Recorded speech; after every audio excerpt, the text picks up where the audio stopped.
Chandel district की मनुंग चनबा चाकपी कारोंग police station कोनबा सजिक खोंगताल की मफम अमदा मरी सुबह असम राइफल्स की पेट्रोल पार्टी अमदा सखंगदबा सिंगना हौकिबा जुलाई 28 IED अहुम पोखाई हंदुना अमदी नोंगमई कापशिंदुना एम्बुश तौबदा असम राइफल्स की पर्सनल अहुम हाटकिबा थौदोक अदुबो मणिपुर की chief minister N बिरेना तुमिन्ना येंगदुना लेथोक्लोय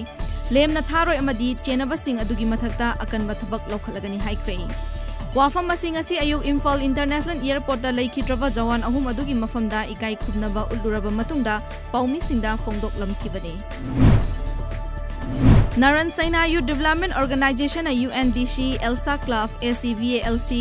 WDA Narayan Sena का पुनः खुशमनदुना नारायण सेना बाजारदा COVID-19 अमदी मयाई काबा चिंजाक थिंगनबगी मतंगदा अवेयरनेस प्रोग्राम अमंगरंग पांगथोखरे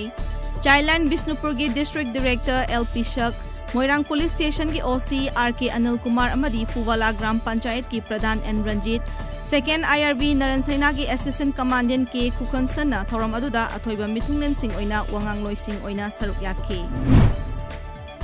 मोरे सब डिस्ट्रिक्ट हॉस्पिटल दा कोविड केयर सेंटर ओंथोखिबदगी हॉस्पिटल असिदा इमरजेंसी यावना अना लायंगी थबक थौरम पुनमक येंगबा लेपखिबदगी मोरेदा लैरिबा प्राइमरी हेल्थ सेंटर दा अना लायंग येंगनबगी पुंग 12 मथौ ओइना पांगथोकपा हौदोखिबदगी हौजिक प्राइमरी हेल्थ सेंटर असिदा डॉक्टर अनी खक्तना पुंग 12 मथौ तौरकपदगी खुदोंग चादबा कया अमा मायोकनरे हाइरे।